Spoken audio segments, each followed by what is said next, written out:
Magandang araw, Miss Gwen, at sa masusugid mong tagapakinig. Ako si Ria, hindi tunay na pangalan. Ang aking ibabahaging kwento ay hango sa totoo kong karanasan. Ito'y nangyari 7 taon nang nakalipas. At hanggang ngayon ay pilit pa rin akong binabangungot ng pangyayaring yon. Simula pagkabata hanggang sa nagdalaga, ay nasa poder na ako ng aking tiyahin. Bukod sa wala akong kinikilalang ama, ay maaga ring namatay ang aking ina.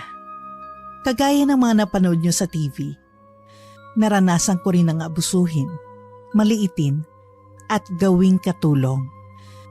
Kahit ganon ang naranasan ko, nagpapasalamat pa rin ako sa kanila dahil kinupkop at pinag-aral nila ako.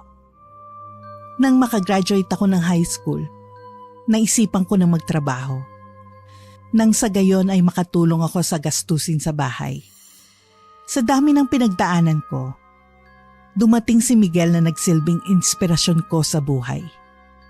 Siya ang naging rason kung bakit ginaganahan akong bumangon araw-araw.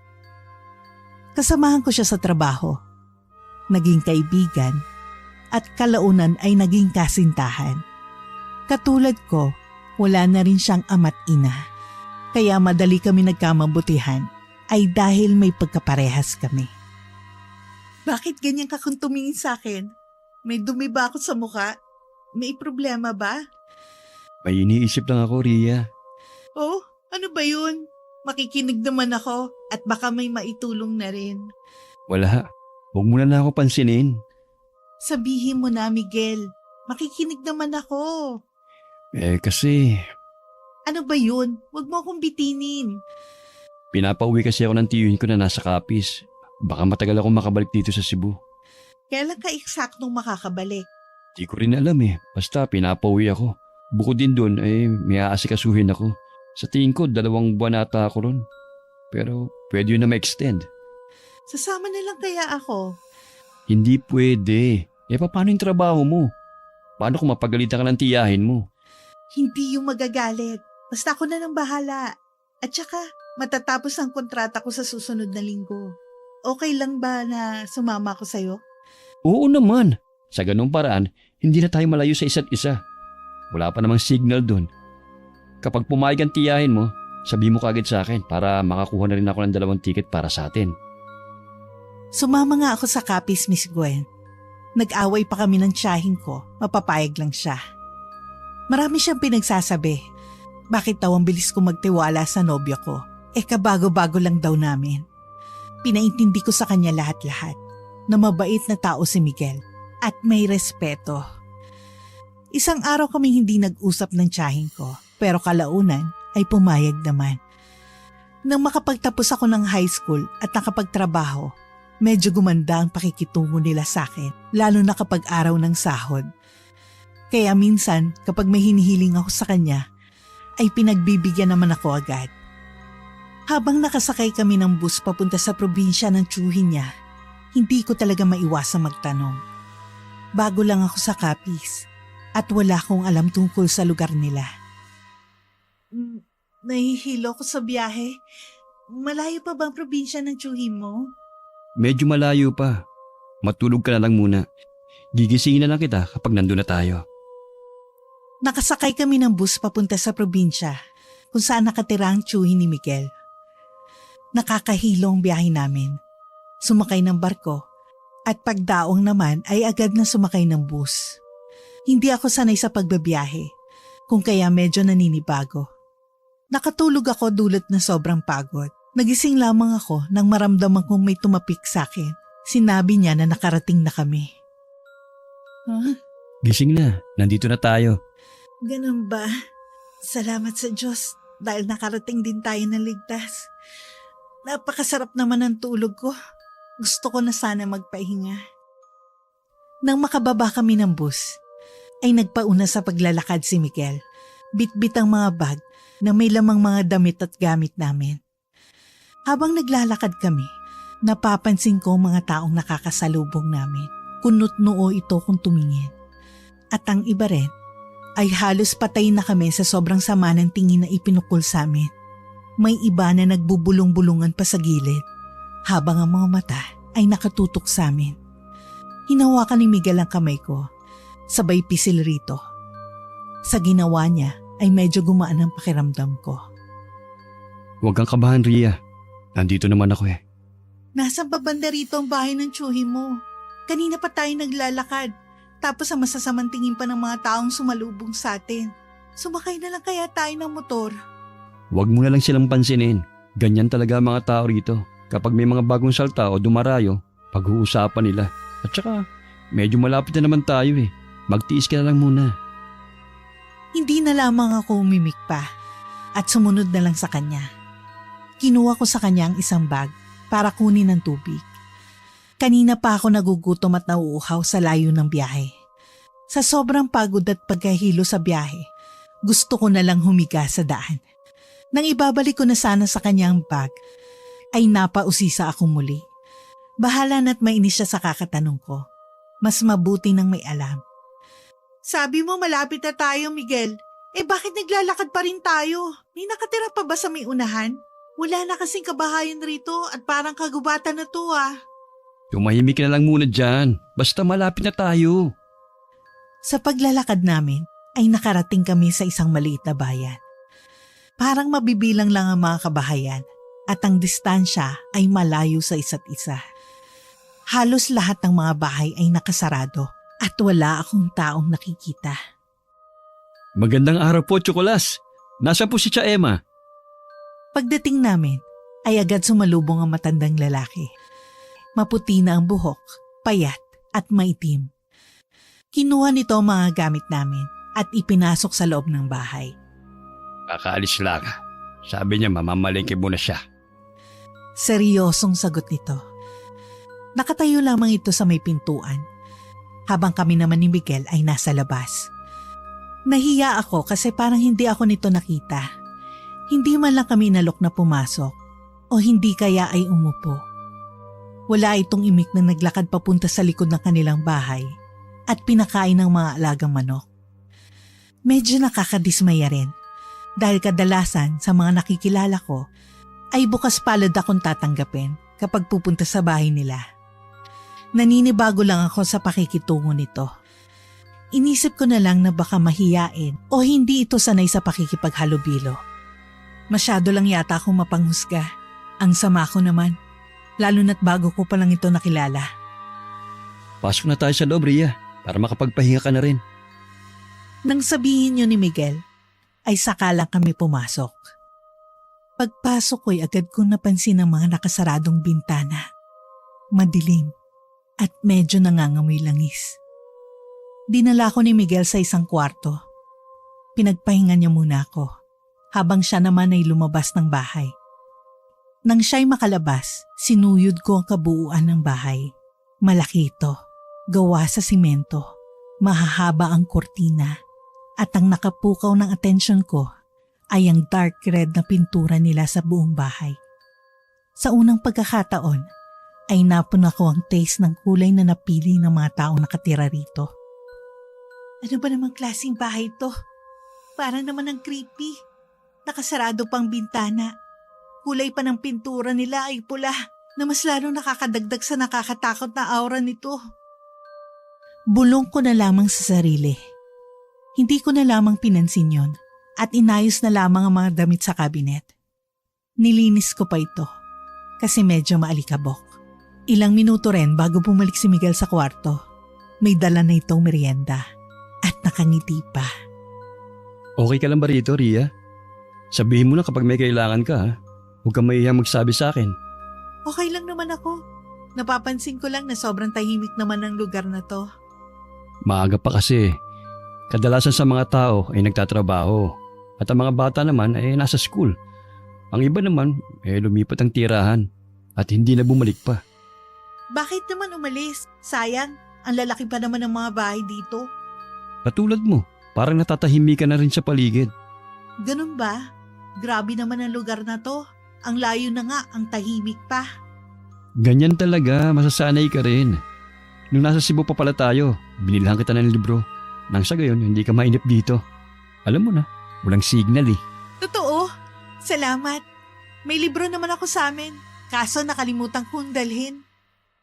Napahinto kami sa pag-uusap ni Miguel dahil sa malakas na boses ng babae sa labas. Nagmamadaling lumabas si Miguel. Sumunod naman ako. Nakita namin ang matandang babae. Sa tansya ko ay nasa 50 na ito. Agad itong nilapitan ni Miguel at nagmano. Chaima, magandang umaga po. Tinignan lang ng babae si Miguel at tumingin din ito sa akin. Hindi ko mapigil ang kabahan dahil sa aura nito. Ang itim ng suot niya at pati na rin ang mga mata nito. Magandang araw sa iyo, Iha. Nobya ka ba ni Miguel? Buti dinalaw niyo kami. Ito kasing batang to, bihira na lang umuwi. Hindi nito pinansin si Miguel. Diretso itong lumapit sa akin at sinuyod ang kabuuan ko. Halos maduling ako sa sobrang lapit niya sa akin. Opo, madam. Nauutal ko pang sabi. Hinawakan pa nito ang ulo ko at pagkatapos ay tinapik-tapik ang balikat ko. Sabay halakhak. Huwag ka matakot sa akin, Iha. Bukod sa hindi ako pumapatay, ay hindi ako maldita. Tara na at pumasok sa loob. May dala akong pasalubong sa inyo. Pagpasensyahan mo na pala ang bahay namin, ha. Hindi na kasi ako nakapaglinis kanina. Taga saan ka nga pala? Taga Cebu po. Ganun ba? Medyo malapit-lapit lang. Mahina nitong sabi at hinawakan ng kamay ko. Sabay hila sa aking papasok sa loob ng bahay. Inon nito ang switch ng ilaw na siyang ikinatingkad pa ng kulay pula na pintura nila sa bahay. Dinala niya ako sa kusina. Habang bitbit ang supot ng mga pinamili nito. Nakasunod lang sa amin si Miguel. Umupo siya sa upuan na malapit sa pintuan. Habang kami na matanda ay nakatayo sa harapan ng lababo. Kumusta ang biyahe, Iha? Nang malaman ko na dadating kayo ngayon ay namalengke na ako. Pasensya na kayo kung medyo makalat ang bahay, ha. Okay lang po, hindi naman makalat. Ang linis pa nga po eh. Sagot ko at sinuyod ang kabuuan ng kusina. Sa bawat gilid ay kulay pula. Pati na rin ang tiles. At ang kisame naman ay itim. Napapansin ko lang na ang hilig nila sa dark colors. May sasabihin pala ako sa inyo mamaya. Ano ba yon? Huwag ko lang talaga malaman na buntis tong girlfriend mo. Tumawa naman si Miguel at ako naman ay nasamid sa sarili kong laway. Ang babaeng kaharap ko ay seryoso lang ang tingin. Hindi ko in-expect ang sinabi niya. Wala yun sa isip ko na lalabas yun sa bibig niya at medyo na-insulto ako. Naku, hindi po. Hindi siya buntis. At saka wag nga po kayo magbiro ng ganyan sa harapan namin, Cha. Hindi naman ako nagbibiro. Alam mong ibig kong sabihin, Miguel. Seryosong sagot ni Tia Emma at tiningnan ng tiyan ko. Sabay hawak sa baba ko. Hindi po talaga ako buntis, madam. Mabuti na yung maniguro. Sa panahon ngayon mahirap magbuntis. Lalo na kapag napadpad ka sa lugar namin. Po, ano pong ibig niyong sabihin, madam? Hindi ako nito sinagot. Kinabahan naman ako sa huli niyang sinabi. Pero pinagsabihan siya ni Miguel. Hindi ko alam kung bakit ganun ang kanilang kilos at pananalita. Sa tingin ko naninibago lamang ako dahil sa hindi ako taga-kapis. Mag-usap na lang tayo mamaya, Cha. Labas muna ako. At ikaw nang bahala sa girlfriend ko, ha? Huwag mo sanang takutin. Ako nang bahala sa nobya mo. Samahan mo na lang si Chukolas mo sa labas. Huwag kang mag-alala, wala akong gagawing masama sa babaeng to. Kikilatisin ko lang. Iniwan kami ni Miguel. Ako ay naiwan sa tiyahin niya. Sinabihan ako nito na huwag muna magmadali sa pag-aasawa at huwag magpagalaw. Dapat daw may delikadesa ako sa katawan at huwag ibigay ang virginity ko sa maling tao. Gusto ko umalis sa harapan niya dahil sa hindi talaga ako komportable sa pinagsasabi nito. Sa lahat ng mga taong una ko nakasalamuha, siya lang ang feeling close at walang preno kung magsalita. Pinatulong niya ako sa pagluluto para sa tanghalian namin. Iba talaga ang pakiramdam ko sa mga taong to. Hindi ako mabilis manghusga, pero iba talaga ang dating nila sa akin. Sa 3 araw kong nanatili sa bahay ng tiyuhin ni Miguel, ay gusto ko na lang umuwi. Hindi ko matiis ang mga pinagsasabi ng asawa ng tiyuhin ni Miguel na si Tia Emma. Ang tiyuhin naman niya ay sobrang tahimik, seryoso, at hindi namamansin. Kailangan ko munang tiisin ang pananatili namin sa Capiz. Sapagkat 2 buwan din lang naman kami mananatili. Gusto kong tawagan ng tiyahin ko sa Cebu, kaso walang signal. Bago kasi ako umalis, ay binigay sa akin ng pinsan ko ang keypad niya. Para raw may kontak ako sa kanila kapag may kailangan ako. Sa totoo lang hindi sila boto kay Miguel, pero wala silang magagawa dahil may sarili akong desisyon. Isang araw ay umalis ang tiyuhin ni Miguel. Pupunta raw ito sa kaibigan niya. Habang si Tia Emma ay tumulong sa mga dekorasyon para raw sa organisasyon nito dahil may program kinagabihan. Ang lalim naman ang iniisip mo. Ayos ka lang ba? Huwag mong sabihing naiinip ka na dito. Tanong ni Miguel sa akin habang nagsasampay ako. Gusto ko na sanang umuwi pero naisip ko na mas mabuti na sabay na lang tayo. 2 buwan rin lang naman. Pagpasensya mo na sina Chocolas at Tia Emma ha. Ganun talaga ang mga yun eh. Napalingon ako sa paligid at hinila si Miguel papasok sa loob. Sabay sarado ng pinto. Wala sa bahay ang tiyuhin niya at ang asawa nito. Gusto ko na muna mag-usisa at magtanong-tanong. May tanong ako sa iyo, Miguel. Sabi ko pa at pinaupo siya sa sofa. Ano ba yun? Bakit dinala mo pa ako rito sa loob? Huwag mo sabihin pagnanasaan mo ko. Hinampas ko ang balikat niya at umayos ng upo. Habang siya naman ay tawa ng tawa. Sira ka talaga, curious lang ako. Bakit palaging nakasarado ang pinto at bintana ng mga kabahayan rito? At saka, ang kulay pa ng pintura ay pula. Parang ang weird naman. Kailangang isarado palagi dahil uso magnanakaw ngayon. Huwag mo nang pansinin yun, Ria. Wala naman yatang magnanakaw sa lugar na to. Magtatanong pa sana ako, pero may taong kumakatok. Binuksan ni Miguel ang pinto at hinarap ang tao. Magandang araw po. Sino po sila? Magandang araw po. Bati namin sa lalaking kaharap namin. Sa tansya ko'y nasa 40 anyos na ito. Seryoso itong nakatingin sa akin, mula ulo hanggang paa. Tinanong uli ni Miguel kung sino nga ito. Agad itong nagpakilala na siya raw ay si Kang Doming. Naiilang ako sa malagkit na tingin nito. Sinabayan pa ng pagkagat sa labi niya. Girlfriend po ako ng pamangkin nila. Ano po pala ang atin, sir? Sabi nito at kinamayan ako. Tinignan ko lang si Miguel na matalim ang tingin sa lalaki.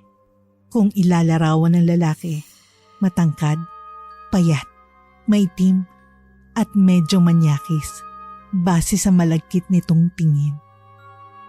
Ano po bang may paglilingkod namin sa'yo, Kang Doming? Ang girlfriend mo, ang pakay ko. May dala pala akong prutas para sa'yo, iha. Sabi nito sabay abot sa akin. Ang weird talaga ng mga tao na nakakasalamuha ko sa Capiz. Tinanggap ko na lang ang bigay nito. Pagkatapos ay naglakad na ito paalis. Pinagpatuloy ko na lamang ang pagsasampay. Habang si Miguel ay nagpapakain ng mga alagang manok. May gusto yata sa'yo yung matandang yun, Ria. Diyos ko, wag naman sana. At saka hindi ako papatol sa matanda. Si Tia Emma Chocolas talaga oh. Ang bilis magpakalat ng balita. Pinuntahan ka pa rito para lang malaman kung totoo nga nandito ka. Buti nga hindi nagpa-autograph sa akin. Kung mangyayari man yun, ibabalandra ko talaga sa buong Cebu. Biro ko pa at tumahalakhak. Si Miguel naman ay inis akong tiningnan. Baliwalain na lang natin yun.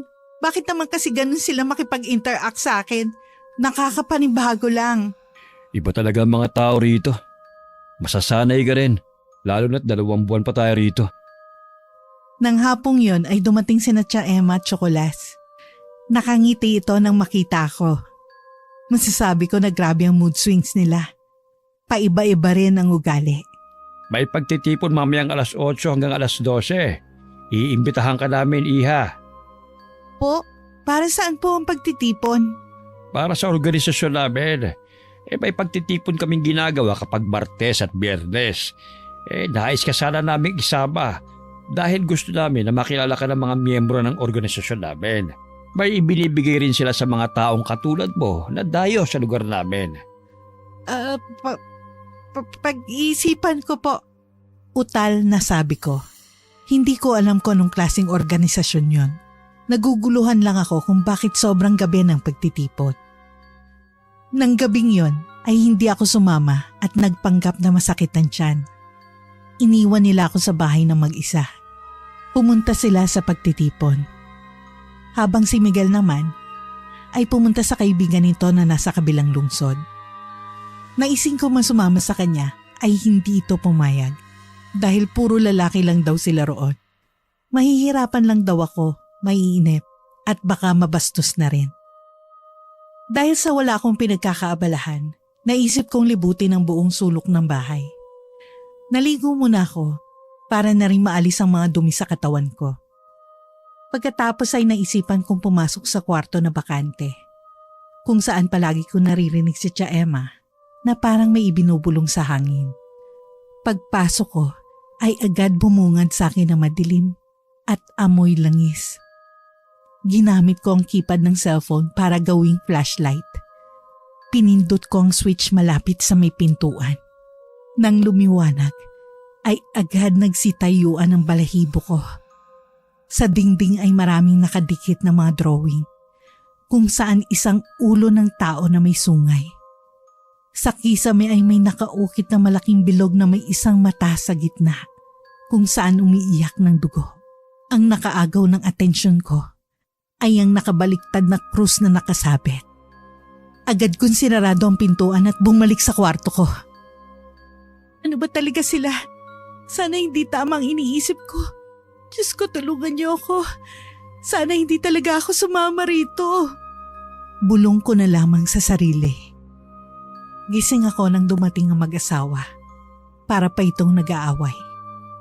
Pilit na lamang akong tumahimik at inalis sa isip ang nakita. Kapag dumating si Miguel, ay aalukin ko na itong bumalik sa Cebu. Sana hindi siya katulad ng tiyuhin niya at asawa nito. Kahit itanggi ko pa ang nakita, ay may kutob na ako. Isang linggong hindi nakauwi si Miguel. Hindi ko rin matawagan dahil walang signal. Naising ko man na pumunta sa kabilang bayan para maghanap ng signal, ay hindi ako pinaalis ng mag-asawa. Sabi nila na marami raw masasamang tao roon at baka mapahamak ako. May pagtitipon mamayang gabi, iha. Ganoong oras pa rin. Sumama ka, ha? Pag-iisipan ko po. Ikaw lang mag-isa maiiwan. Dapat sumama ka. Sa ganoong paraan din ay magkakaroon ka ng mga kaibigan sa organisasyon namin. At saka, mainip ka lang dito kakahintay kay Miguel. Hindi pa yung babalik. Okay lang naman po sa akin na ako na lang mag-isa maiiwan. May libro rin naman po ako, hindi ako maiinip. 3 beses ko na silang tinanggihan at nagpanggap na may sakit.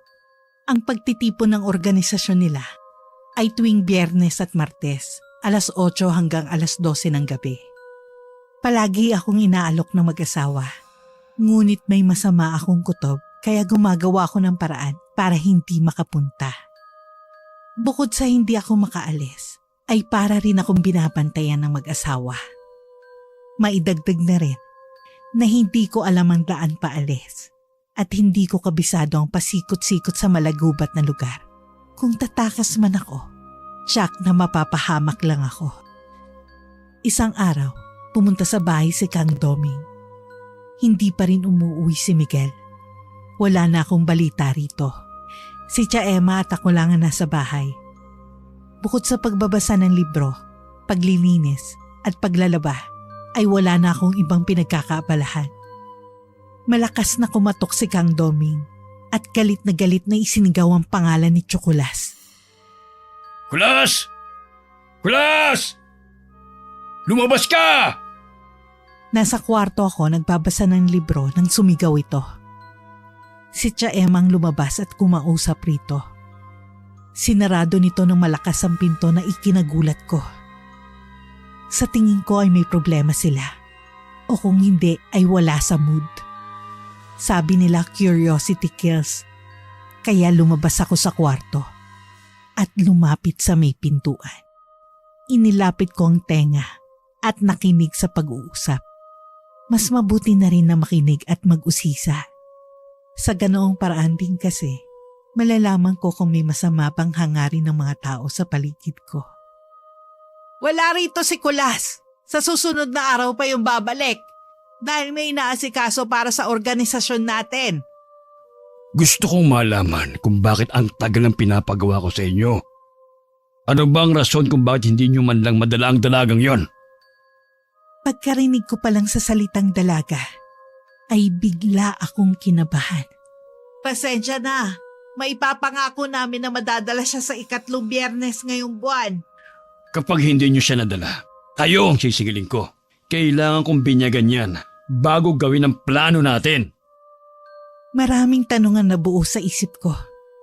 Kung anong plano nila, kung sinong dalagang tinutukoy, at para saan ang binyag. Iba ang dating ng boses ni Kang Doming sa pandinig ko. Parang nagsitayo ang lahat ng mga balahibo ko sa katawan. Hindi ko na tinapos ang pag-uusap dahil natatakot ako. Mabilis ako naglakad pabalik sa kwarto at inilak ang pinto. Hiniling ko na sana bumalik si Miguel para masamahan niya ako paalis. Kinuha kong malaking bag at inilagay roon ang mga gamit at damit ko. Napahinto lang ako sa ginagawa nang kumatok si Tia Emma. Iha, nandiyan ka ba? May ibibigay ako sa'yo. Hindi na sana ako sasagot. Pero bumukas ang pinto. Ginamit nito ang susi. Mabuti na lamang ay agad kong naitago ang bag sa ilalim ng kama. Baka maghinala siya na may balak akong umalis o tumakas sa lugar nila. Po, ano po yun, madam? Mga damit ko to nung ako'y dalaga pa. Ibibigay ko sana to sa'yo kasi hindi na kasya sa akin. Ay, hala, salamat po. Nasabi ko na lamang at tinignan ang mga damit na inilagay niya sa kama. Halos lahat ay kulay itim. Meron ding pula at maroon. Ang hilig talaga nila sa dark colors. Sa'yo na yan lahat. Wala po ba kayong anak na mapagbigyan yan? Ang dami naman po nito. May anak ako, iha. Nag-iisang anak ko yun. Babae siya. Siya'y kasing edad mo lang. Kaso hindi siya lumaki sa poder ko. Naroon siya sa kanyang lola sa probinsya ng Negros. Ganun po ba? Hindi man lang ba siya dumalaw sa inyo ni Chocolas? Hindi. Hindi nga kami kilala. Nang mga anak ako ay kinuha na yun ng lola niya at hindi na nagpakita sa amin. Gusto ko sanang dalawin, kaso hindi ko alam ang eksaktong address. Pagkarinig ko pa lang ng kwento niya, ay parang nakaramdam ako ng lungkot. Pagkatapos ng usaping yon, ay umalis na siya sa kwarto ko at ipinagpatuloy ang pananahi. Niligpit ko ang mga damit na bigay niya. Inilagay ko to sa kabinet. Hindi ko alam. Pero may nag-udyok sa akin na manatili at mag-usisa. Wala pa namang ginawang pananakit sa akin ng mag-asawa, kaya maghihintay muna ako kay Miguel. Pero hindi dapat ako makampante, sapagkat hindi ko pa sila lubusang kilala. Eksaktong 3:00 nang pumasok si Tia Emma sa kwarto, kung saan nakita ko ang baliktad na krus. Natatakot ako manatili sa loob ng bahay. Kaya tuwing papasok siya sa kwartong yon, ay lumalabas ako at pumupunta sa may tuyan. Naisip ko rin na kapag may dadaan ay tatanungin ko ito tungkol sa daan papuntang sakayan o highway. Pero kahit ilang beses pa akong mag-abang, ay walang napapadpad dito. Ang kabahayan ay malayo ang distansya sa isa't isa. Ang mga bahay ay palaging nakasarado. Naisip ko rin na wala yatang nakatira. Bukod kay Miguel, Tia Emma, Chocolas at Kang Doming ay wala na akong ibang nakita sa lugar na ito. Kung titignan ang paligid, maraming mga puno, halaman at para na itong kagubatan. Sa 2 linggo kong pananatili ay hindi pa rin umuwi si Miguel. Hindi ko alam kung bakit hindi pa siya umuwi. At kung ano ang ginagawa nito sa bahay ng kaibigan. Hindi ko lang maiwasang isipin na sana hindi na ako sumama sa kanya sa Capiz sa lugar na sobrang nakakainip ang katahimikan. Wala pang signal. Kung nasa Cebu pa ako, ay matitiis ko pa ang bunganga ng tiyahin ko kahit buong araw pa itong tumatalak. Sumama ako kay Miguel para hindi kami malayo sa isa't isa, lalo na't walang signal sa lugar nila. Sobrang nakakatampo dahil iniwan niya ako sa poder ng tiyuhin niya at sa asawa nito. Ikalawang Martes ng Nobyembre ay ang pangatlong linggo kong pananatili sa bahay ng mag-asawa. Hindi ko na sila pinag-isipan ng masama. Bukod sa para nila akong tinuring na anak, ay palaging nila akong dinadalhan ng pasalubong. Hindi ko mahuhusgahan ang ugali nila dahil pinakisamahan naman ako ng mga ito. Ang problema lang ay ang tungkol sa bakanting kwarto kung saan ko nakita ang senyales ng demonyo. Hindi ko dapat baliwalain yon. Iha, sumama ka sa amin mamayang gabi ha? Po, saan po ba? Sa pagtitipon. Kailangan mong pumunta dahil mag-iisang buwan ka na sa lugar namin. Pag-iisipan ko po. Huwag mo nang pag-isipan.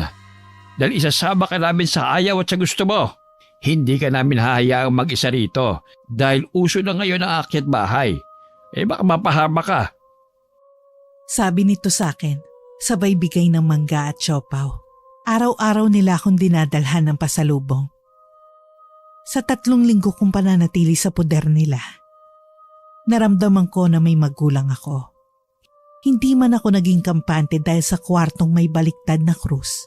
Ngunit sa pakikitungo sa akin na mag-asawa, tila unti-unting nagbagong pananaw ko. Nang gabing yon ay sumama ako sa kanila sa pagtitipon. Kahit hindi pa ako papayag, ay dadalhin pa rin nila ako ng sapilitan. Pagkarating namin sa lugar, ay sinalubong kami ng mga matandang babae na nakasuot ng mga itim na bestida. Sa likod kami nakaupo, habang ang matatandang babaeng nakaitim ay nasa harap. Inilibot ko ang paningin sa paligid. Wala namang disenyo. Sa maliit na stage, ay may tarpaulin na nakadrawing ang malaking bilog na may mata sa gitna habang umiiyak ng dugo. Napansin ko kaagad ang simbolong yon dahil sa katulad ito sa bakanting kwarto sa bahay. Parang nasa kagubatan kami kung saan walang kabahayan at ang tanging nakatayo lang ay ang stage. Nang tatayo na sana ako ay hinawakan ako ni Tia Emma. Ang creepy lang sa part na may maraming kandila sa bawat gilid. Isa lang ang ilaw at nakatutok ito sa stage. Naglakad si Kang Doming papunta sa stage at nagsalita. Hindi ako naging tutok sa mga pinagsasabi nito. Tinignan ko lang ang mga tao. Kung bibilangin ay nasa 40 lamang. Nang tumingin ako sa stage, nakita ko si Kang Doming na may hawak na patalim. Matulis ito at maliit lamang. Ang mga pinagsasabi nito ay tungkol sa relihiyon. Sinabi niya kung gaano makapangyarihan ang Panginoon. Hindi ko nalang binigyan pansin ng sinabi niya. Naagaw ang atensyon ko sa grupo ng mga kalalakihan na lumapit sa stage at lumuhod. Nakasuot ang mga ito ng itim. Anong ginagawa nila? Bulong ko kay Tia Emma at akmang tatayo. Sila ang uutusan ni Kang Doming upang ipalaganap ang salita ng Panginoon. Kakatok sila sa bawat pintuan at magbibigay ng leksyon. Akmang tatayo ako nang hilahin ako ni Chokolas. Halos maihina ako sa pants ko dahil sa sobrang kaba. May narinig na akong kwento patungkol sa mga kulto. Magkatulad lang ito sa sinabi ni Tia Emma. Hindi ako naniniwala sa ganon, lalo na kapag hindi nakita ng sarili kong mata. Pero nang maranasan, marinig at nakita ko na, masasabi ko na totoo nga. Mauna na po ako. Masakit po kasi ang tiyan ko. Hindi ka pwedeng umalis mag-isa kasi delikado. At saka, huwag mong subukang tumakas sa amin. Pagkasabi ni Chokolas ng salitang yon, ay umupo na lamang ako at pinagmasdan ng mga kalalakihan na umalis at naglakad palayo. Naglakad naman palapit sa amin si Kang Domi at ngumiti nang makita ko. Nandidiri ako sa malagkit na tingin nito sa kabuuan ko. Buti't nakapunta ka, Iha. Sa Biyernes ay bibinyagan kita. Basta dumalo ko ulit sa pagtitipon. Naiintindihan mo ba? Ho, Bingi ka ba? Ang sabi ko, bibinyagan kita sa Biyernes. opo. Sagot ko dahil sa takot. Ang mag-asawa naman ay nakangising nakaharap kay Kang Doming. Hindi ko alam kung anong pinagsasabi niyang binyag. Sa pagkakaintindi ko, gagawin nila akong kasapi ng organisasyon nila. Ang maging kulto at maglingkod sa sinasabi niyang Panginoon. Akala ko matatapos na kami. Pero dinala ko ni Tia Emma at Chocolate sa ilalim ng stage kung saan may hagdan pababa. Namangha ako sapagkat hindi ko inaasahang may ganoong lugar. Sa paglalakad namin pababa, ay makikita ang mga larawan ng taong may sungay. Nakarating kami sa malaking silid kung saan may malaking trono sa harapan. May ribulto na nakaupo rito. Nagimbal ako nang makitang nakahubad ang ribulto. Nakikitang pribado nitong parte sa katawan at ito'y may sungay. Napa-sign of the cross ako nang makita ang krus na nakabaliktad. Si Chocolate at Tia Emma ay humalik sa ribulto. Habang ako'y sapilitan nilang iningungugod sa ribulto upang humalik rin. Bitiwan niyo ako! Mga hayop kayo! Hahalikan mo ang Panginoon namin o dadanak ang dugo rito. Mamili ka! Mga hayop kayo! Kasalanan mo ang nangyayari sa iyo ngayon. Kung hindi ka lang napunta sa lugar namin, di masaya ka nakatunganga ngayon sa inyo. Wala na akong nagawa kung hindi halikan ng hubot-hubad na ribulto. Bukod sa amin ay wala nang iba pang tao sa silid. Umiiyak akong sumunod sa utos ng mag-asawa dahil sa natatakot ako sa dala nitong patalim. Habang humahalik at lumuluhod, ay napansin ko ang pagsisigaw nila ng mga Latin words. Hindi ko alam kung anong pinagsasabi nito. Ang alam ko lang ay ang takot. Nang makalabas kami sa silid, ay tinalian nila ang kamay ko. Hindi lamang ako pumalag at nagpatianon kung saan man nila ako dadalhin. Pagkalabas namin ay bumungad si Kang Doming at ang isang dalaga. Sa tansya ko'y teenager pa ito. Sa stage ay hinalay at hinubaran ni Kang Doming ang dalaga. Hindi ko kayang tumingin dito. Grabe, hindi sila nahiya kahit na may nakakita. Nakita ko rin ang grupo ng mga kalalakihan na nakaitim. Kung saan nakita ko kanina na umalis. Ang mga ito ay nasa gilid lamang. Habang lumuluhod, hinatak na ako ng mag-asawa kung saan parang kagubatan ng dinaanan namin. Gusto kong tulungan ng dalaga, kaso hindi pwede.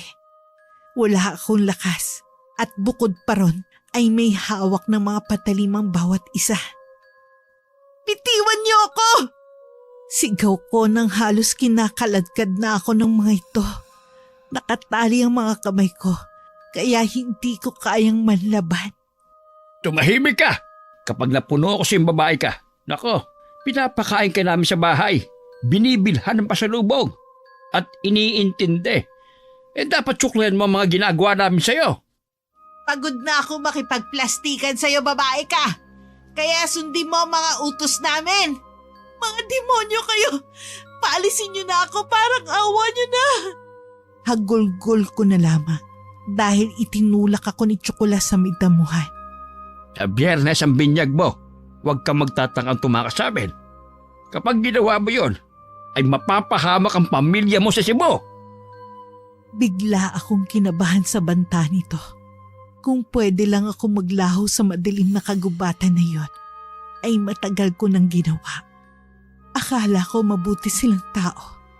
May masama palang balak ng mga to. Sana hindi ako nagtiwala agad. Sana hindi ako nagtiwala kay Miguel. Dahil siya mismo ay iniwan ako sa mga kulto niyang tsuhin at sa asawa nito. Maawa kayo, gusto ko nang umuwi. Hindi pwede. Nakita mo ang babae kanina na kasama ni Kang Doming. Pininyagan niya yon. Ikaw naman ay sa Biyernes. Eksaktong kabilugan ng buwan. Hindi, ayoko. Hagulgol ko na lamang Nang malapit na sa bahay kung saan nakikita ng liwanag, ay tinanggal nila ang tali sa kamay ko. Papatakasin niyo po ba ako? Kapag tumakas ka, tandaan mo mapapahamak ang mga kamag-anak mo sa Cebu. Tumahimik na lamang ako habang umiiyak. Gusto kong tumakbo papunta kung saan makatakas lang. Ngunit madilim ang paligid. Bukod pa ron ay hindi ko alam ang daan paalis sa lugar.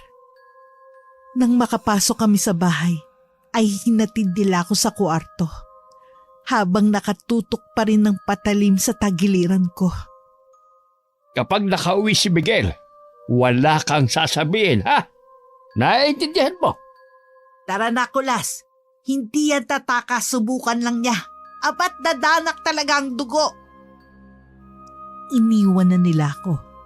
Sa pagkakataong yun ay hindi ko alam kung anong gagawin. Sinarado nilang pinto ng malakas at humalakhak pa na parang mga demonyo. Lumapit ako sa may pintuan, sabay upo sa sahig at humagulgol. Narinig kong usapan nila na mas lalong ikinadagdag ng kaba ko. Sa darating na Biyernes ay bibinyagan ng babaeng yan. Eksaktong full moon. Sa susunod naman na Biyernes ay iaalay na siya. Sinabihan ako ni Kang Doming. Siguraduhin ko lang daw na birhen pa ang babaeng yan. Birhen pa yan, nakakasiguro ko.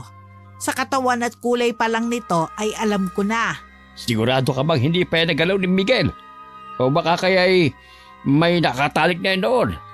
Sa Biyernes malalaman yan kapag tinikman ng ating propetang si Kang Doming. Hindi ko na lang tinapos ang pakikinig sa usapan. Humiga ako sa kama at nagtalukbong.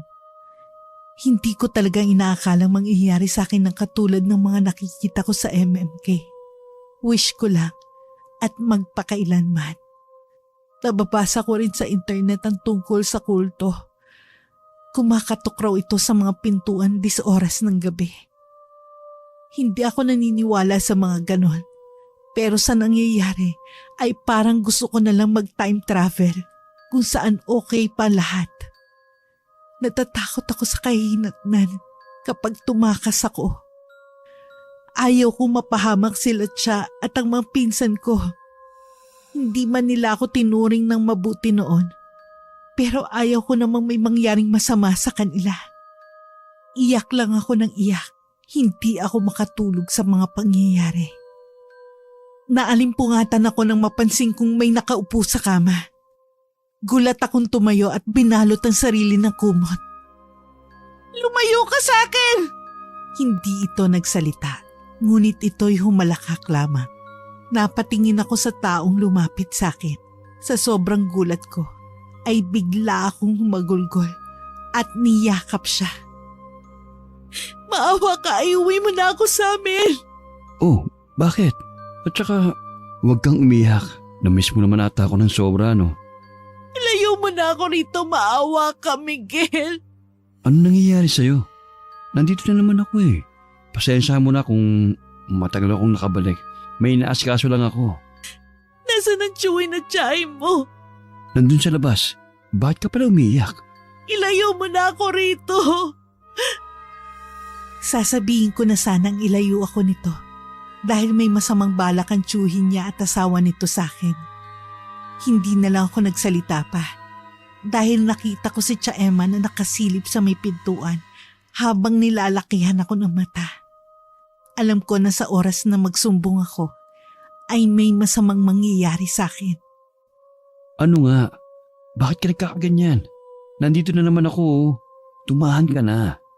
Magsasalita na sana ako pero biglang sumingit si Tia Emma at nakangiting lumapit sa amin. Tagal mo na wala, Miguel. Yan tuloy, umiiyak na ang nobya mo. Abat halos araw-araw yang naghihintay sa'yo. Buti nandito kami para alagaan siya, di ba, iha? Medyo malambot na pagkasabi pa nito. Mabait ko no, pero nasa loob ang kulo. Hindi man lang niya hinayaang magsalita si Miguel. Tanging dumaldal lang siya kung anong mga ginagawa ko ng mga lumipas na mga araw. At ang pagsisinungaling sa kabaitan nilang mag-asawa sa akin. Dumating naman si Chocolas at sinabing kakain na. Nang nasa hapagkainan ay hindi ako nagsasalita. Sa takot din ay halos hindi ako lumayo kay Miguel. Hindi ko alam kung tama bang pagkakatiwalaan ko ito. Lalo pat kadugo niya ay kasapi ng mga kulto. Wala akong kaalam-alam kung may alam ba ito sa kinabibilangan ng mga ito. Sa napapansin ko naman ay parang walang alam si Miguel. Base na rin sa ikinikilos ng mag-asawa. Bakit pala natagalan kang makabalik, Miguel? May inasikaso ko. Parang sideline ko, kumbaga. Hindi na ako nag-usisa pa. Dahil ang mag-asawa ay para akong pinapatay sa masamang tingin. Nang matapos kaming kumain, ay bumalik ako sa kwarto. Habang si Miguel naman ay tinulungan ng tiyuhin sa pagpapakain ng mga alagang manok. Habang nagtutupi ako ng mga damit, ay biglang pumasok si Tia Emma at tinutukan ako ng patalim. Sabi niya kapag nagsumbong daw ako kay Miguel, tsak na malalagay kami sa panganib.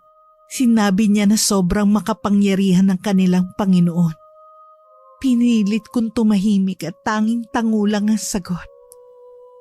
Dahil 2 araw na lang ay bibinyagan ako. Nag-isip ako ng paraan para makatakas. At nagdadalawang isip na sabihin kay Miguel ang lahat. Miyerkules pa lang ay takot na akong sumapit ang Biyernes. Hiniling ko na sana paatras na lang ang araw. Kinagabihan ay magkatabi kaming natulog ni Miguel. Kaya naisipan ko na sabihin na lamang lahat. Miguel, medyo naiiyak kong bulong dito. Bakit? May problema ba? Kanina ka pa balisa. Simula nung dumating ako. Makinig ka. Ano ba yon? Hinaan mo lang ang boses mo. Naiinis siyang tumingin sa akin. Sabihin mo na. Ano ba yun? Si Chocolas at Tia Emma ay kasapi ng mga kulto. Pagsisimula ko, pero tumawa lang siya. Ano? Joke ba yan? Hindi, maniwala ka. Kailangan mo kong ilayo rito, bumalik na tayo sa Cebu. Hindi sila kulto. At saka mabubuting tao si Tia Emma at Chocolas. Huwag mo naman silang pag-isipan ng masama, Ria. Dinala nila ako sa pagtitipon. Nakita ko lahat. Sinabi nila na bibinyagan daw ako ni Kang Doming. Naalala mo bang lalaking yun? Sabi nila na propeta raw yun. Ang Panginoon nila ay ang hubot-hubad na rebultong may sungay. Maniwala ka sa akin, Miguel. Imposible yan, Ria. Hindi totoo ang mga kulto. Sabi niya pa at humalakhak. Umiyak na lamang ako habang nakahawak sa mga mata kong namumugto. Narinig ko sila na iaalay ako sa susunod na Biyernes. Kaya ngayong darating na Biyernes din ay dapat mabinyagan na ako. Tumigil ka na nga, Ria. Itulog mo na lang yan. Epekto ata yan ang pagbabasa mo ng libro nang wala ako eh. Hindi, makinig ka naman sa akin. Hindi totoong tungkol sa kulto. Tanging sabi-sabi lang yan ng mga matatanda. Akmang magsasalita pa sana ako pero tinalikuran niya ako. Kinuha ko sa bagang keypad na cellphone. Sinubukan kong mag-Facebook gamit ito. Ngunit sa kasamaang palad ay wala talagang signal. Hindi ako nakatulog ng gabing yun dahil sa kaba. Huwebes nang maisipang kong tumakas. Pero bantay sarado ako ng mag-asawa. Hindi ako makadaan palabas dahil makikita ko ni Tia Emma. Sa labas naman ay nakabantay si Chocolas. Nasa kwarto lamang ako kasama si Miguel. Hindi niya ako kinakausap dahil sa pinagsasabi ko nito. Buong araw ay walang nangyari. Araw ng Biyernes ang kinatatakutan ko. Maaga pa lang ay ginising na kami ng malakas na katok. Nasa kama ako nakahiga habang si Miguel ay sa sahig. Halos masira ang pintuan dahil sa sobrang lakas ng katok. Ano ba yun? Aga-aga naman.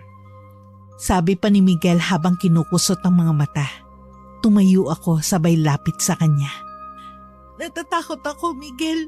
Maawa ka, ilayo mo na ako rito. Sa katapusan pa tayo uuwi, Ria. Ilayo mo na lang ako rito. Hindi na niya ako sinagot at naglakad papunta sa labas. Siya ang nagbukas ng pintuan dahil natagalang bumangon ng mag-asawa. Sumilip na lang ako sa siwang ng pintuan ng kwarto, kung saan makikita sila na nag-uusap sa labas. Ang aga mo naman, Kang Doming. Ano ba natin? Pagkarinig ko pa lang sa pangalan ng taong nasa labas, ay umiyak ako lalo sa takot. Nasaan si Kulas at Emma, iyo? Nasa kwarto. Niligpit ang higaan. Ay, yan na pala. Chokolas, Tsa Emma, magandang umaga. May naghahanap po sa inyo. Pumasok ka na sa kwarto, Miguel. Kami nang bahala rito. Nang makita kong naglakad si Miguel pabalik sa kwarto, ay inayos kong sarili ko. Si Tsa Emma, Chokolas at Ka Doming naman ay lumabas. Ano raw ang pakay? Hindi ko alam eh. Totoo ba talaga sinasabi mo na kasapi sila ng kulto? Maniwala ka sa akin. Kilala mo ko, Miguel. Narinig ko kasi si Tsa Emma at Chokolas na nag-uusap sa labas kagabi. Narinig ko ang tungkol sa binyag at alay. Pero yun lang ang malinaw sa pandinig ko. Hindi ko alam kung ano pa yung tinutukoy nito. Ilayo mo na ako ngayong araw sa lugar na to. Hindi pa tayo pwedeng umalis. Bukod sa wala tayong matutuluyan, wala pa tayong tiket pa uwi. Itakas mo na lang ako, Miguel. Parang awa mo na. Hindi pa rin talaga ako kumbinsido na kulto sila. Mababait na tao si Chokolas at Tsa Emma. Imposible talaga ang pinagsasabi mo eh. Ito na lang. Makinig ka sa usapan nila sa labas. Siguruhin mong hindi ka makikita. Sa tingin ko ang pakay ni Kang Doming dito ay ako. Dahil bibinyagan raw niya ako mamayang gabi sa kabilugan ng buwan. Lumabas nga si Miguel at nakinig sa usapan. Ako naman ay abala sa pagliligpit ng damit at gamit ko. Pinasok ko lahat sa malaking bag. Ayaw kong may maiwan na gamit. Baka katulad yun ng nasa TV na gagamitin ng mga gamit ng isang tao para sa ritual na gagawin nito. At sa ganoong paraan ay mapapahamak ang may-ari ng gamit na yon. Matagal bago bumalik si Miguel. Nang makabalik siya ay para itong wala sa mood at galit na galit ang mukha. Totoo nga. Iba ang binyag na sinasabi ni Kang Doming. Ikaw ay hahalayin niya sa harapan ng mga miyembro nito. Hindi pwede yon. Gagawa ko ng paraan para maitakas ka. Diyos ko, sinabi ko naman sa'yo na paniwalaan mo ako, Miguel. Sana hindi na lang ako sumama pa dito sa kapis. Hindi ko naman alam na kabilang din pala sila sa mga kulto. Anong din? Huwag mo sabihin may kinabibilangan ka rin. Ano? Wala. Ba't ka nauutal? Tumahimik ka nga. Nag-iisip ako ng paraan kung paano kita itatakas. Buong araw ay nasa kwarto kami ni Miguel. Ang mag-asawa naman ay nasa bakanting kwarto kung saan nakita ko ang baliktad na krus. Nang lumabas si Miguel, ay bumalik ito na parang tuwan-tuwa. Ano? May plano ka na ba? Naglalabas si Tsa Emma. Habang si Chokolas nagsisibak. Narinig ko rin na mauna sila sa pagtitipon. Habang ikaw, susunduin ang mga miyembro nila. Nalaman ko rin na hindi ka pala pwede sakta nila. Dahil dapat matikman o mabinyagan ka muna ni Kang Doming. Kung mangyayari man na masaktan ka, paparusahan daw sila ng Panginoon. Oh, ano nga ang plano? Kapag napahamak talaga ako, ikaw ang una kong sisisihin, Miguel. Dahil sa'yo napunta ako sa ganitong sitwasyon. Tumahimik ka nga muna dyan. At saka hindi kita pinilit na sumama. Ikaw lang ang nagpresenta. So, kasalanan ko ngayon. Kasalanan ko bang kampon ng demonyo yung tsuhin mo at ang asawa nito? Hindi ko alam na ganun pala sila. Ayoko na may ibang gumalaw sa'yo. Kaya nag-iisip ako ng paraan. Itong gagawin natin. Makinig kang mabuti. Kung ikakandado nila tayo dito sa loob, katulad ng sabi nila, nakita mo ba yung bintana sa banyo? Doon tayo dadaan. Ang taas ng bintana at ang liit. Magkakasya ba tayo ron? Magkakasya tayo roon, sigurado ako. Dahil kapag sa harap tayo dumaan, baka mahuli tayo ng mga miyembro ng grupo nila na susundo sa'yo. Kung sa banyo tayo dadaan, sa likod tayo babagsak kung saan hindi tayo mapapansin. At bukod pa ron, may maliit na daan sa likod, papunta sa kabilang sityo. Siguruhin mo lang talaga na safe yung plano mo. Paano palang mga gamit natin? Iwan na lang natin dito sa ilalim ng kama. Ang importante, makatakas at mailayo kita sa kanila. Basta magtiwala ka sa akin. Kinagabihan ay totoo ngang kinandado kami ng tiyuhin ni Miguel at asawa nito. Nakangiti pa itong nagpaalam sa amin. Sa loob-loob naman pala ay may masama palang balak. Sinira ni Miguel ang bintana ng banyo. Binuhat niya pa ako para mailabas. Nang makalabas ako ay hindi ko mapigilang kabahan dahil sa sobrang dilim ng paligid. Habang nakasampa na si Miguel ay biglang may malakas na katok sa pintuan. Nagmamadaling bumaba si Miguel. Nang nasa labas na kami, ay dahan-dahan kaming naglakad. Sa likod kami dumaan kung saan hindi kami makikita ng mga tao sa harap ng bahay. Nang medyo malayo na kami, ay narinig namin ang malakas na paghampas sa pintuan. Sa tingin ko'y sinira ito. Nagmamadali kami tumakbo ni Miguel. Buti na lamang ay maliwanag ang buwan. Dulot ng sobrang takot at kaba ay hindi ko nasuot ang tsinelas. Ang dami kong sugat sa paa dahil sa matutulis na kahoy at maliit na bato. Malayo-layo na tayo. Pahinga muna tayo rito, Ria. Hingal na sabi ni Miguel habang nakahawak sa mga tuhod nito. Baka mahanap nila tayo, Miguel. Tara na! Sa kabilang sityo tayo tutuloy. May bahay doon na bakante. Bahay yun ng lola ko. Sigurado ka ba na safe roll? Sigurado ko. Dahan-dahan lang ang paglalakad namin dahil sa pareho kaming walang suot na tsinelas. Ang mga paa namin ay puro sugat na, para kaming pulubi. Sa paglalakad ay nakarating kami sa isang lugar kung saan kaunti lang ang mga kabahayan. Maliit lamang ang mga bahay, ngunit kahit ganon ay hindi naman nakakatakot tingnan. Hindi ko talaga maiwasang lumingon-lingon sa paligid. Baka kasi nasundan kami. Hindi madali sa akin ang pangyayaring yon. Lalo na't hindi ko inaasahan na mangyayari ang ganoong sitwasyon sa akin. Sa paglalakad namin ay dinala ko ni Miguel sa isang maliit na bahay kung saan gawa ito sa kawayan. Halika sa loob. Pasok. Pwede bang bukas ay umuwi na tayo ng Cebu? Sa susunod na linggo na lang. Nang sa ganun, makapagpahinga na muna tayo. At saka, hindi na tayo masusundan dito. Siguruhin mo lang, Miguel. Hindi ko hahayaang galawin ka ng matandang yan. Dapat sa akin ka lang, Ria. Huwag kang magbiro ng ganyan. Hindi ako nagbibiro, Ria. Nang sabihin niya yon, ay saka lang kami pumasok ng bahay. Pagpasok namin, ay napansin ko kaagad ang kahoy na lamesa. Yun lang kasi ang nakatayo at makikita sa loob. Ang tanging nagbibigay liwanag lang ay ang poste na nasa labas.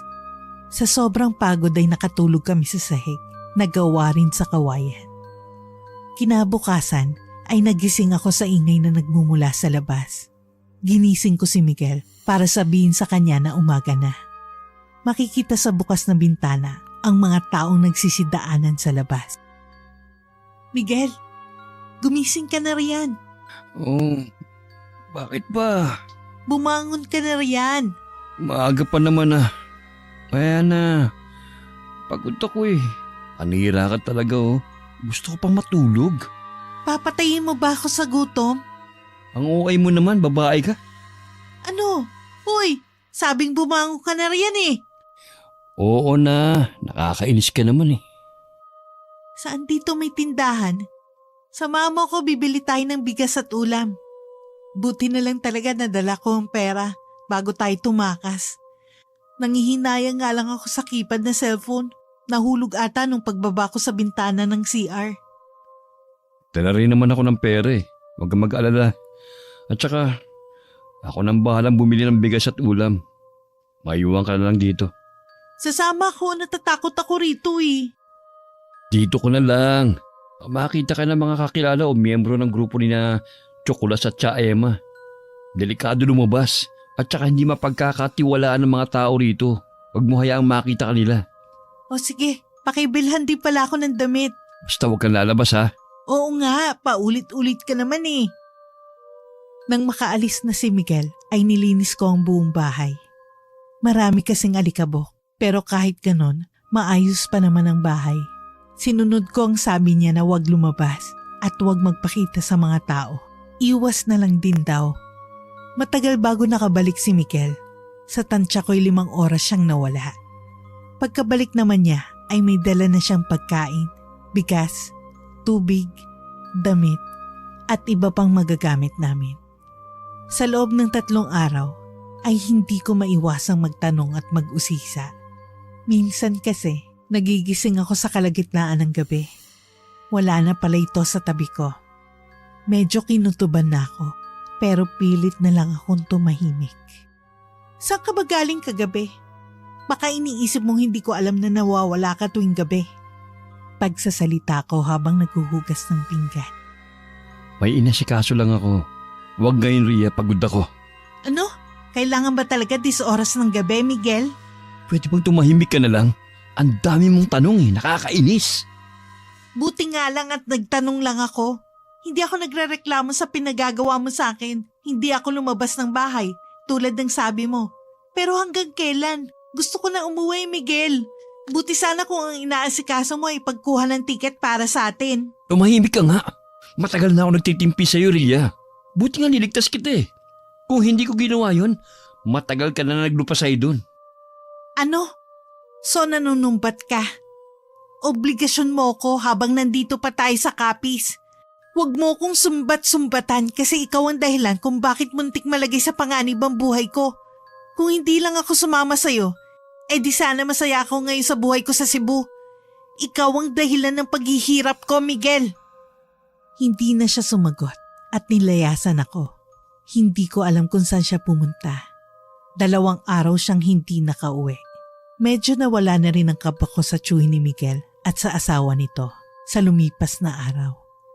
Sa 2 araw niyang nawala ay lumabas ako ng bahay. Sinubukan kong makipag-usap sa mga taong dumadaan o nakikita ko. Pero umiiwas sila sa akin at may 1 beses pa na tumakbo ang mga ito. Hindi ko alam kung bakit ilag sila sa akin. Kung ang itsura man ang kinatatakutan nila, sa tingin ko hindi naman. Bukod sa may itsura ako, marunong din naman akong manamit. Nang makauwi si Miguel, ay kinumpronta ko ito. Kailangan kong makauwi sa Cebu. Bukod sa namimiss ko na sila, ay nag-aalala ako sa kalagayan nila. Natatakot ako sa kahinatnan ng pagtakas ko. Baka magkatotoo na mapapahamak ang tiyahin ko. Kung makapangyarihan man ang Panginoon nila, sana hindi talaga totoo yun. Saan ka na naman galing? Kung hindi mo inasikaso ang pagkuha ng tiket, ako na lang ang aasikaso. Uuwi ako mag-isa sa Cebu at iiwan kita rito. Bigla ako nitong sinakal na ikinagulat ko. Unang beses niyang ginawang pananakit sa akin. Sa napapansin ko ay para itong sinapian. Ibang pagkakakilala ko sa kanya sa nakakaharap ko sa nagdaang araw. Tumahimik ka. Malilintigan ka talagang babae ka. Hindi ka uuwi. Sa akin ka lang. Sabi pa nito at mas lalong idiniin ang pagkasakal sa akin. Hindi pwede. Bitiwan mo ko, ano ba? Hindi. Sa akin ka lang. Ako lang dapat ang paglilingkuran mo. Dapat na magpasalamat ka sa akin eh. Dahil itinakas kita sa puderang tiyuhin ko. Kung hindi ko yun ginawa, tsak na inalay ka na ngayon. At hindi pwede mangyari yun. Sa akin ka lang dapat ialay. Ako lang dapat ang Panginoon mo. Sabi pa nito na ikinagulat ko. Agad niya akong itinulak na siyang dahilan ng pagkatumba ko. Hinubad niya ang suot na damit na ikinaagaw ng atensyon ko. Nakuha ng atensyon kong tattoo niya sa dibdib.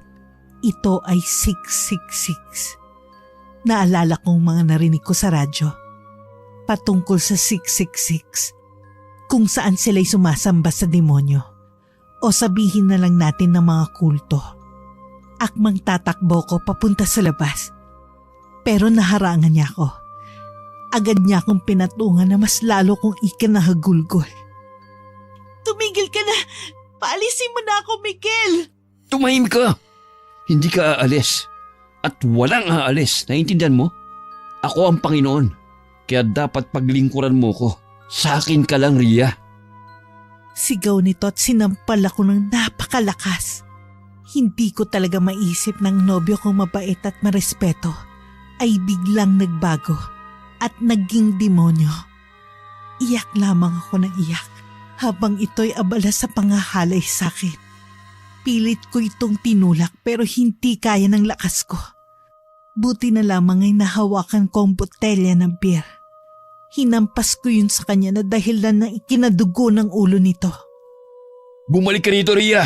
Kapag nahuli kita, tsak nadadanak ang dugo. Huwag mong hayaang maabutan kita. Kapag nangyari yun, hindi na kita pakakawalan. Sigaw nito. Ako naman ay mabilis na tumakbo palabas. Madilim ang paligid. Dahil 10 oras na ng gabi, kinuha kong malaking 2x2 sa labas ng isang bahay. Tulong! Tulungan niyo ako! Buksan niyo ang pinto! Maawa kayo sa akin! Sigaw ko habang kumakatok sa mga kabahayan.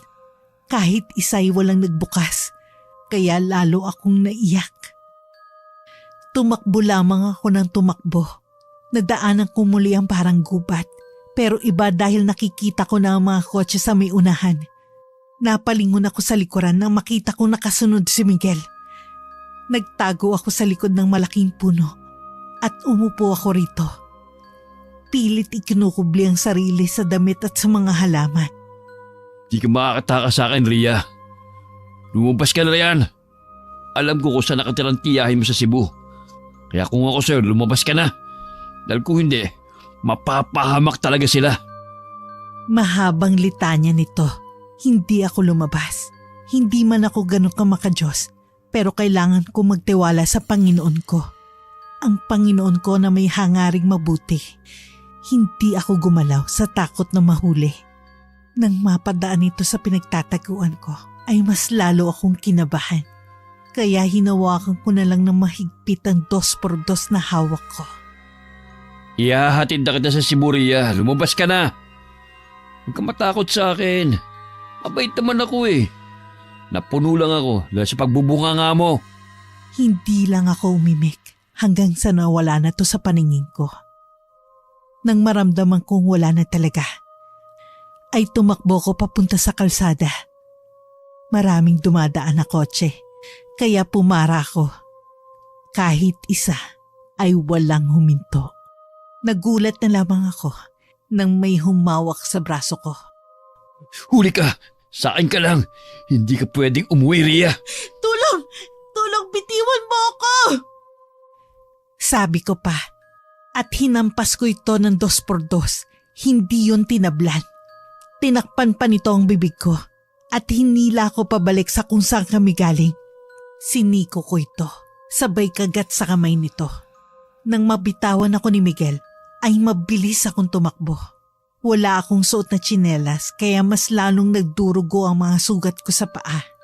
Hindi ko inalinta ng sakit. Takbo lang ako ng takbo. Lumingon ako sa likuran pero wala na akong nakitang nakasunod sa akin. Maawa kayo sa akin, Papa Jesus. Sana makaalis na ako sa lugar na to. Tulungan mo ako kahit ngayon lang. Kapag tinulungan mo ako, magsisimba na talaga ako palagi at magiging active sa simbahan. Maawa ka, Lord. Sa pagtakbo ko ay nakakita ko ng isang matandang babae na nagtitinda ng balot. Habang katabi naman nito ay nagtitinda ng sigarilyo. Lumapit ako sa kanila at nanghingi ng tulong. Ayaw sana nila akong tulungan. Baka modus ko raw para magnakaw. Sinabi ko sa kanila ang lahat. Maniwala po kayo sa akin, nagsasabi po ako ng totoo. Tulungan niyo ako makauwi sa Cebu. Pagod na po ako. Pagmamakaawa ko. Nagtinginan lang sila pero kalaunan ay tinulungan din ako. Agad tinawag ng aling nagtitinda ng balot ang isang tricycle driver. Dinala nila ako sa ospital. Habang tinatahak namin ang daan papunta sa ospital, kinuwento nila ang tungkol sa lugar na pinanggalingan ko, kung saan muntik akong mapahamak. Sinabi nila na ang lugar na yon ay maraming nangyayaring kababalaghan. Totoo nga na mga kulto ang mga yon at marami nang nawalang bakasyonista dahil sa mga ito. Iba't ibang organisasyon pero magkaparehas ng hangarin kung saan sumasamba sa demonyo. Nang makarating sa ospital, ay agad akong inasikaso ng mga nurse. Hindi ako iniwan ng alet ng driver. Sa mga pagkakataong yon ay pinagkakatiwalaan ko ang mga ito. Sabi nila ay namatay ang dalaga nilang mga anak dahil biktima ng mga taong kaanib ng kulto. Hindi na raw ito umuwi. At kung nakauwi man, ay wala na ito sa sarili. Isang araw ako sa ospital. Binilhan ako ng tiket ng ale, papunta sa Cebu. Malaki ang pasasalamat ko sa kanila. Sabi nila, ang swerte ko raw dahil nakatakas pa ako. Nang makauwi ako sa Cebu, ay parang wala ako sa sarili. Pinagalitan ako ng tiyahin ko. Dahil sa padalos-dalos ko ng desisyon at sa madali kong pagtitiwala, ang siyang nagpahamak sa akin. Kahit ilang taon na ang nakalipas, ay hindi pa rin ako mapakali. Natatakot akong lumabas ng bahay. Baka makita ko si Miguel, lalo pat alam niya ang address namin. 3 taon ako naging palamunin dahil sa trauma na dinulot ng pangyayaring yun sa akin. Mabuti na lamang ay walang nangyaring masama sa tiyahin at mga pinsan ko. Katulad ng sabi pa ng mga taong kasapi ng kulto. Araw-araw ako umiiyak sa kwarto. May pagkakataon din na umiinom ako ng sleeping pills makatulog lang. Masasabi ko na wag agad magtiwala. Kilatisin muna ng mabuti ang tao. Kahit nakilala mo pa ang isang tao, ay may pagkakataon rin na nasa loob ang kulo nito. Sa akin, napakahalaga na maging maingat sa pagtitiwala. Hindi lahat ng tao o sitwasyon ay dapat agad na pagkatiwalaan. Kailangan suriin ang kredibilidad at integridad ng mga taong kasama ko bago ko magtiwala ng buong loob. Ang pagiging mapanuri ay nagbibigay proteksyon laban sa posibleng pang-aabuso o pagkakamali. Kailangan ko ma-validate ang mga pangako at aksyon ng iba bago ko magtiwala ng lubusan. Sa ganitong paraan, maiiwasan ko ang pagkakaroon ng mga panghihinayang at mapapanatili ko ang sarili at mga interes ko na ligtas at protektado. Magandang araw, Miss Gwen, at sa masusugid mong